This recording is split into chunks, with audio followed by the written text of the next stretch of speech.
बोलिए श्री सत्यनारायण भगवान की जय। जय श्री कृष्णा। दर्शकों, आइए आज हम जानते हैं श्री सत्यनारायण व्रत कथा एवं विधि के बारे में। एक समय की बात है, नेमिसारण्य नाम के एक तीर्थ पर सोनकादि 88,000 ऋषियों ने श्री सूत जी से पूछा कि हे प्रभु, इस कलयुग में वेद और विद्या से रहित जो मनुष्य है, उनको भगवान की भक्ति किस प्रकार मिलेगी तथा उनका उद्धार कैसे होगा। इसीलिए हे मुनि श्रेष्ठ, कोई ऐसा तप बताइए जिससे थोड़े से समय में बहुत सारा पुण्य फल प्राप्त हो तथा मनोवांछित फल की प्राप्ति हो। ऐसी कथा सुनने की हमारी बड़ी इच्छा है। तो सारे शास्त्रों को जानने वाले श्री सूत जी कहते हैं कि हे ऋषियों, आप सबने सारे प्राणियों की हित की बात पूछी है। अब मैं उस श्रेष्ठ व्रत को आप लोगों से बताऊंगा जिस व्रत को नारद जी ने भगवान श्री नारायण से पूछा था और लक्ष्मीपति भगवान श्री। एक समय की बात है ऋषियों, योगीराज नारद जी दूसरे लोगों की हित की इच्छा से अनेकों लोकों में घूमते हुए मृत्यु लोक में आ पहुँचे। यहाँ अनेक योनियों में जन्मे हुए सभी प्राणियों को अपने अपने कर्मों के द्वारा अनेक प्रकार के दुखों से दुखी देख करके सोचने लगे कि कौन सा ऐसा यत्न प्रयत्न करूं जिससे इन प्राणियों के दुखों का नाश हो सके। ऐसा मन में विचार करके श्री नारद जी भगवान श्री नारायण के लोक में गए। वहां भगवान श्री नारायण, उनका श्वेत वर्ण था। देवों के इस नारायण को देख करके, जिनके हाथ में शंख चक्र गदा पद्म थी, वनमाला पहने हुए थे, देख करके नारद जी भगवान की स्तुति करते हैं कि हे प्रभु, आप अत्यंत शक्ति से संपन्न है। मन तथा वाणी आपको पा नहीं सकती। आपका आदि मध्य अंत नहीं। आप निर्गुण स्वरूप, सृष्टि के आदिभूत व भक्तों के दुखों को नष्ट करने वाले हो। हे प्रभु, आपको मेरा बारंबार नमस्कार है। नारद जी से इस प्रकार की स्तुति सुनकर के भगवान कहते हैं कि हे मुनि श्रेष्ठ, आपके मन में क्या है? आप किस काम के लिए यहाँ आए हो? तब श्री नारद जी कहते हैं कि हे प्रभु, मृत्यु लोक में सब मनुष्य जो अनेक योनियों में पैदा हुए हैं, वो अपने अपने कर्मों के द्वारा अनेक प्रकार के दुखों से दुखी हो रहे हैं। हे नाथ, मुझ पर आप दया रखते हो तो बताइए कि उन लोगों का दुख थोड़ा सा प्रयत्न करने से कैसे दूर हो सकता। तब श्री भगवान कहते हैं कि हे नारद, मनुष्यों की भलाई के लिए आपने बहुत ही अच्छी बात पूछी है। जिस काम के करने से मनुष्य मोह से छूट जाता है, वह मैं आपसे बताता हूँ, सुनो। बहुत ही पुण्य को देने वाला, स्वर्ग तथा मृत्यु लोक दोनों में दुर्लभ एक उत्तम व्रत है। आज मैं प्रेम के वश में होकर के आपसे बताता हूँ। श्री भगवान कहते हैं कि हे श्री सत्यनारायण भगवान का यह व्रत अच्छी तरह विधि पूर्वक करके मनुष्य आयु पर्यंत सुख भोग करके मरने पर मोक्ष को प्राप्त होता है। श्री भगवान के वचन सुनकर के नारद जी कहते हैं कि उस व्रत का क्या फल है, क्या विधान है, किसने यह व्रत किया और किस दिन यह व्रत करना चाहिए। हे प्रभु, मुझे आप विस्तार से। तब श्री भगवान कहते हैं कि हे नारद, दुख शोक आदि को दूर करने वाला, धन धान्य को बढ़ाने वाला, सौभाग्य तथा संतान को दे, यह व्रत सब स्थानों पर विजयी करने वाला है। भक्ति और श्रद्धा के साथ किसी भी दिन मनुष्य श्री सत्यनारायण भगवान की शाम के समय ब्राह्मणों और बंधुओं के साथ धर्म परायण होकर के पूजा करे। भक्ति भाव से नैवेद्य, केले के फल, घी, दूध, गेहूं का आटा इत्यादि सवैया ले। गेहूं के अभाव में साठी का चूर्ण ले। शक्कर तथा गुड़ सब खाने योग्य पदार्थ जमा करके भगवान के आगे अर्पण करने चाहिए तथा बंधुओं सहित ब्राह्मणों को भोजन करा करके फिर स्वयं भोजन करना चाहिए। नृत्य गीत आदि का आचरण करते हुए भगवान श्री सत्यनारायण का स्मरण करता हुआ समय बिताना चाहिए। इस तरह व्रत करने पर मनुष्य की इच्छा निश्चय ही पूरी होती है। विशेष करके कलयुग में भूमि पर यही एक सरल मोक्ष का श्री सूत जी कहते हैं कि हे ऋषियों, जिसने पहले समय में इस व्रत को, उनका इतिहास बताता हूँ, उसे आप ध्यान लगा करके सुनिएगा। सुंदर काशीपुरी नगरी में एक अत्यंत निर्धन ब्राह्मण रहता था। वह भूख और प्यास से बेचैन हुआ नित्य ही पृथ्वी पर घूमता था। तो ब्राह्मणों से प्रेम करने वाले भगवान ने ब्राह्मण को दुखी देख करके बूढ़े ब्राह्मण का रूप धारण करके उसके पास जाकर के आदर से पूछा कि हे ब्राह्मण, नित्य दुखी हुआ तो पृथ्वी पर क्यों घूमता है? हे श्रेष्ठ ब्राह्मण, ये सब मेरे से बता, मैं सुनना चाहता हूँ। तो वह ब्राह्मण कहता है कि मैं निर्धन हूँ, भिक्षा के लिए पृथ्वी पर घूमता हूँ। हे भगवान, यदि आप इसका उपाय जानते हो तो कृपा करके मेरे से बताओ। तो बूढ़े ब्राह्मण का रूप धारण करने वाले भगवान श्री सत्यनारायण स्वयं कहते हैं कि सत्यनारायण भगवान मनोवांछित फल देने वाले हैं, इसीलिए हे ब्राह्मण, तू उनका पूजन कर, जिसके करने से मनुष्य सब दुखों से मुक्त हो जाता है। ब्राह्मण को सारा विधान बता करके बूढ़े ब्राह्मण का रूप धारण करने वाले भगवान श्री सत्यनारायण वहीं अंतर ध्यान हो गए।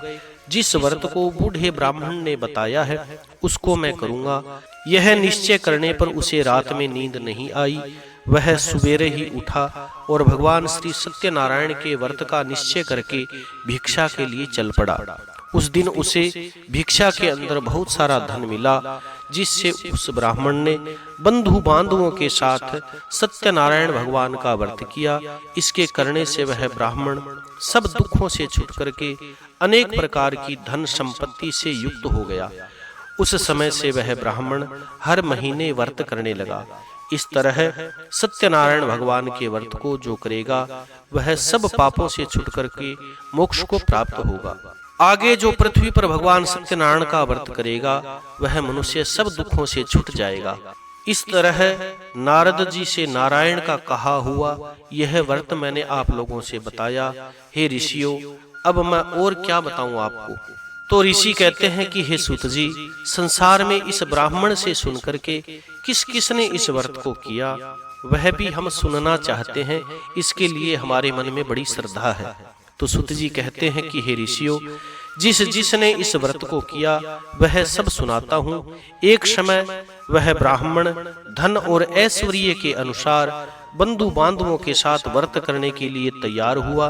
उसी समय एक लकड़ी बेचने वाला बूढ़ा आदमी आया और बाहर लकड़ियों को रख करके ब्राह्मण के मकान में गया। प्यास से दुखी लकड़हारा उनको व्रत करते हुए देख करके ब्राह्मण को नमस्कार करके कहे कि आप यह क्या कर रहे हो और इसके करने से क्या फल मिलता है, कृपा करके मेरे से बताओ।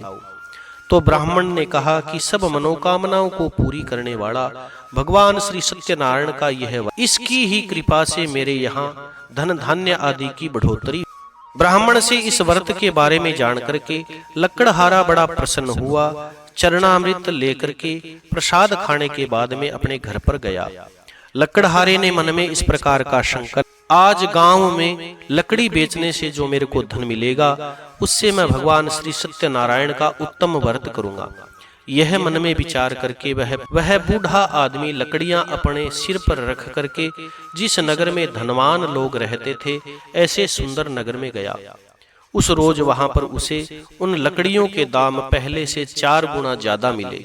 तब वह बूढ़ा लकड़हारा दाम लेकर के बड़ा प्रसन्न होकर के भगवान के व्रत की सामग्री लेकर के और अपने घर पर गया।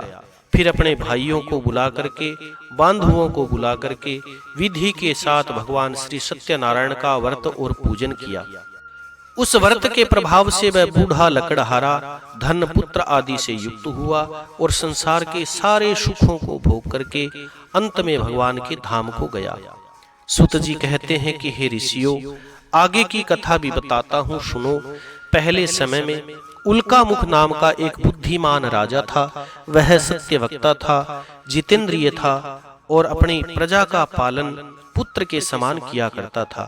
प्रतिदिन देवताओं के मंदिरों में जाता, गरीबों को धन देकर के उनके कष्टों को दूर किया करता था। उसकी पत्नी भी कमल के समान मुखवाड़ी, बड़ी सती और साध्वी थी।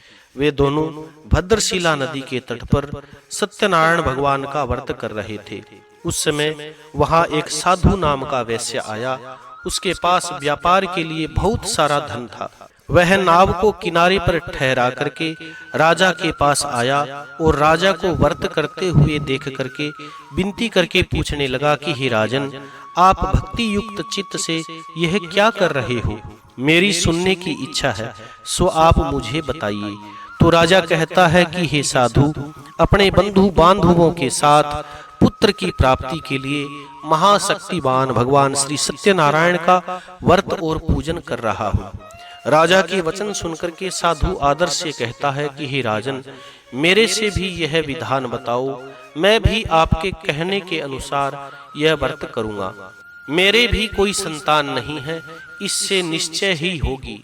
राजा से सारा विधान सुन करके व्यापार से निवृत्त होकर के आनंद के साथ साधु अपने घर पर गया और अपनी स्त्री से संतान देने वाले उस व्रत का समाचार सुनाया और कहा कि जब मेरे संतान होगी तब मैं इस उत्तम व्रत को करूँगा। साधु ने ऐसे वचन अपनी स्त्री लीलावती से कहे। एक दिन उसकी स्त्री लीलावती पति के साथ आनंदित होकर के सांसारिक धर्म में प्रवृत्त हुई और सत्यनारायण भगवान की कृपा से गर्भवती हुई। 10वें महीने में उसे एक सुंदर कन्या का जन्म हुआ। दिनों दिन वह कन्या इस तरह से बढ़ने लगी जैसे शुक्ल पक्ष का चंद्रमा बढ़ता हो। कन्या का नाम कलावती रखा गया। तब लीलावती ने मीठे शब्दों में अपने पति से कहा कि आपने जो संकल्प किया था कि मैं सत्यनारायण भगवान के व्रत को करूंगा, अब आप उसे करिए। तो साधु कहता है कि हे प्रिय, मैं इसके विवाह पर करूंगा। इस प्रकार अपनी पत्नी को आश्वासन देकर के वह व्यापार करने के लिए नगर को चला गया। कलावती भी अपने पिता के घर में बढ़ने लगी और वृद्धि को प्राप्त हुई। साधु ने जब नगर में सखियों के साथ अपनी पुत्री को देखा तो तुरंत ही दूत बुला करके कहा कि मेरी पुत्री के वास्ते कोई सुयोग्य वर देख करके लेकर के आओ। तो उस साधु की आज्ञा पा करके दूत कंचन नगर नाम के नगर में गया। वहां बड़ी खोज करके देख करके उस साधु की पुत्री के वास्ते एक सुयोग्य बणिक पुत्र को ले आया।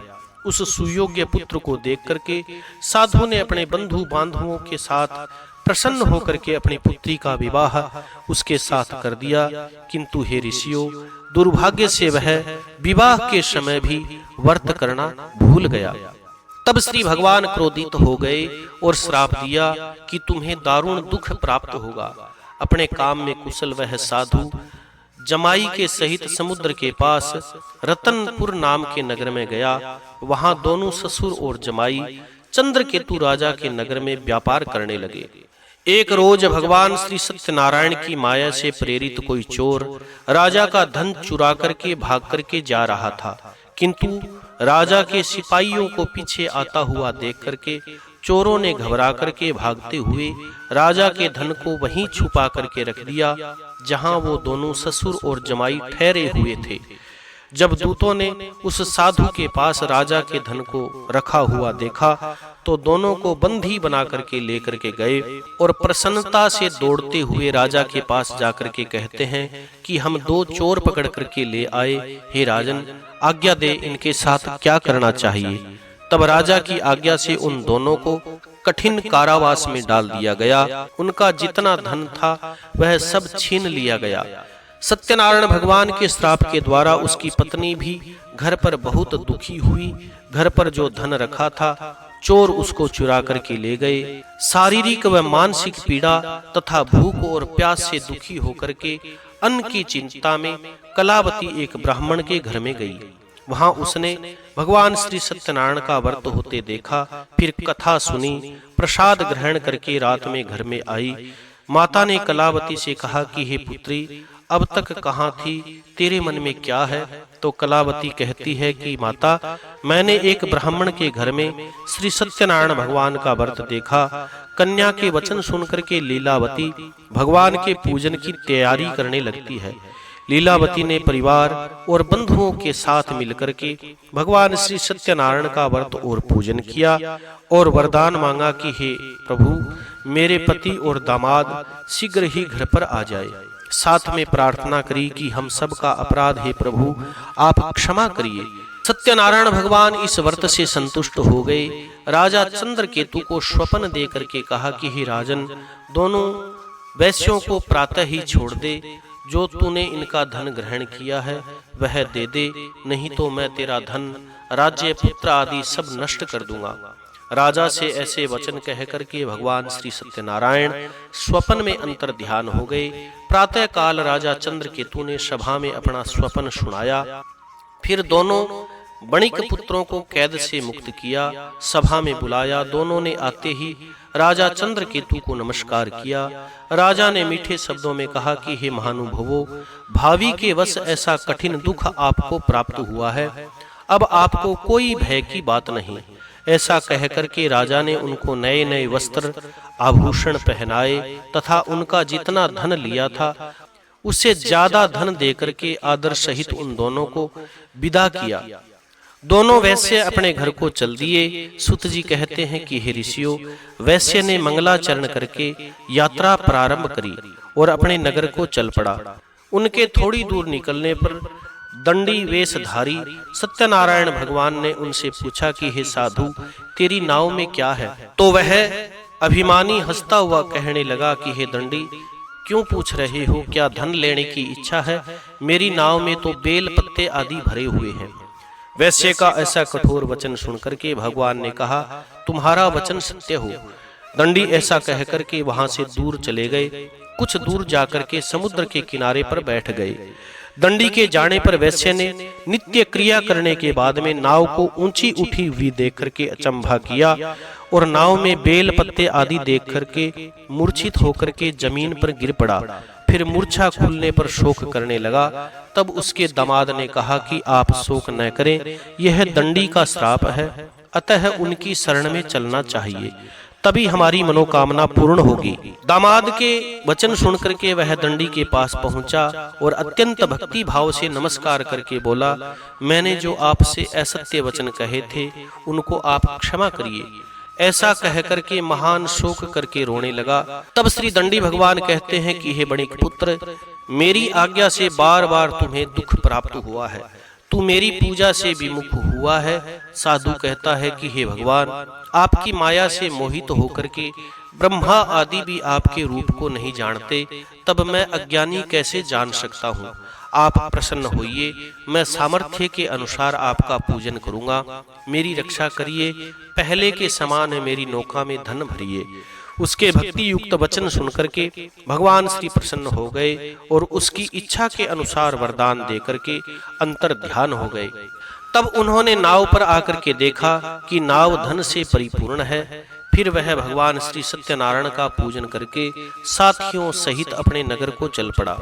अब नगर के पास पहुंचने पर उसने दूत को घर पर भेजा। दूत ने साधु के घर जाकर के उसकी पत्नी को नमस्कार करके कहा कि साधु अपने दामाद सहित नगर के पास आ गए। ऐसा वचन सुनकर के साधु की स्त्री ने बड़े हर्ष के साथ भगवान श्री सत्यनारायण का पूजन करके अपनी पुत्री से कहा कि मैं अपने पति के दर्शन को जा रही हूँ, तुम काम पूरा करके शीघ्र आना। माता के ऐसे वचन सुनकर के कलावती प्रसाद को छोड़ करके पति के पास गई, परंतु प्रसाद की अवज्ञा करने के कारण भगवान श्री सत्यनारायण रुष्ट हो गए और उसके पति को नाव सहित पानी में डुबो दिया।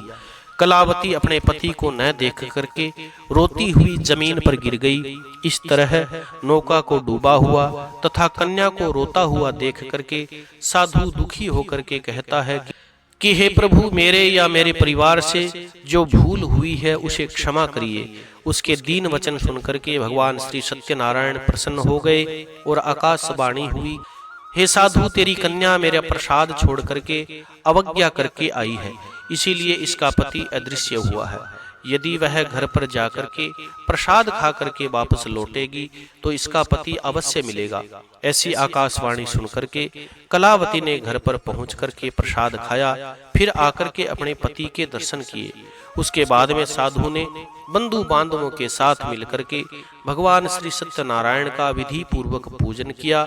उस दिन से वह हर पूर्णमासी को सत्यनारायण भगवान का पूजन करने लगा। फिर इस लोक के सुख भोग करके अंत में भगवान के धाम को प्राप्त हुआ। सुत जी कहते हैं कि हे ऋषियों, और भी कथा बताता हूँ, सुनो।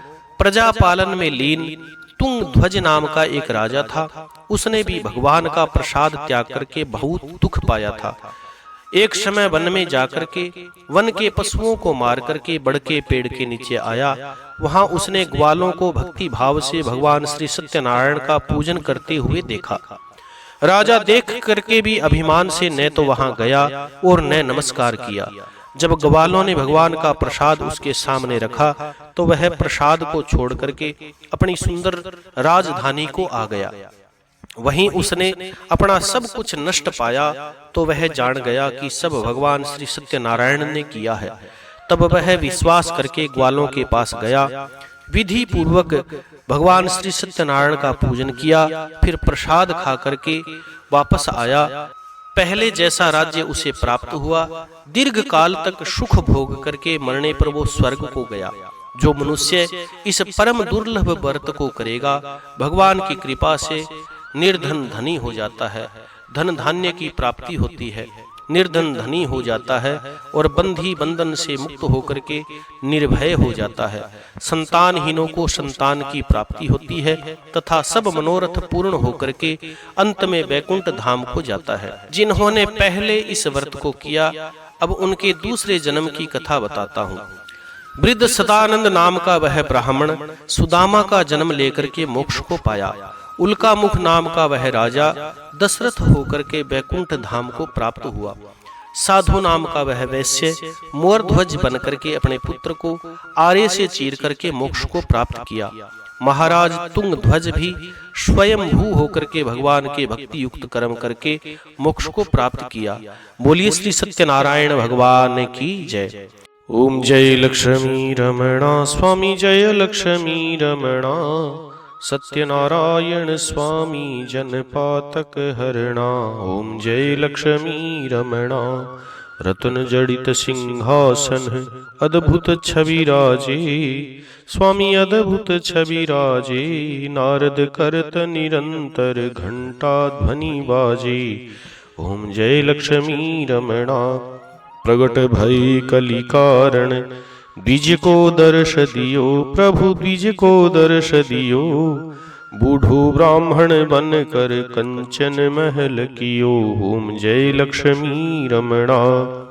दुर्बल भील कराल इन पर कृपा करी, प्रभु इन पर कृपा करी। चंद्रचूड़ एक राजा, चंद्रचूड़ एक राजा, तिनकी विपत्ति हरि। ओम जय लक्ष्मी रमणा। वैश्य मनोरथ पायो श्रद्धा तज दीनी, स्वामी श्रद्धा तज दीनी। सोफल भोग्यो प्रभु जी, सोफल भोग्यो प्रभु जी, फिर अस्तुति कीनी। ओम जय लक्ष्मी रमणा। भाव भक्ति के कारण छिन छिन रूप धर्यो, प्रभु छिन छिन रूप धर्यो। श्रद्धा धारण कीनी तिनको काज सर्यो। ओम जय लक्ष्मी रमणा। ग्वाल बाल संग राजा बन में भक्ति करी, स्वामी बन में भक्ति करी। मन वांछित फल दीनो, मन वांछित फल दीनो, दीन दयाल हरि। ओम जय लक्ष्मी रमणा। चढ़त प्रसाद सवायो कदली फल मेवा, स्वामी कदली फल मेवा। धूप दीप तुलसी से, धूप दीप तुलसी से, राजी सत्य देवा। ओम जय लक्ष्मी रमणा। सत्यनारायण जी की आरती जो कोई जन गावे, स्वामी प्रेम सहित गावे। कहत शिवानंद स्वामी, कहत शिवानंद स्वामी, मनवांचित फल पावे। ओम जय लक्ष्मी रमणा। जय लक्ष्मी रमणा। स्वामी जय लक्ष्मी रमणा। सत्यनारायण स्वामी जनपातक हरणा। ओम जय लक्ष्मी रमणा। बोली श्री सत्यनारायण भगवान की जय।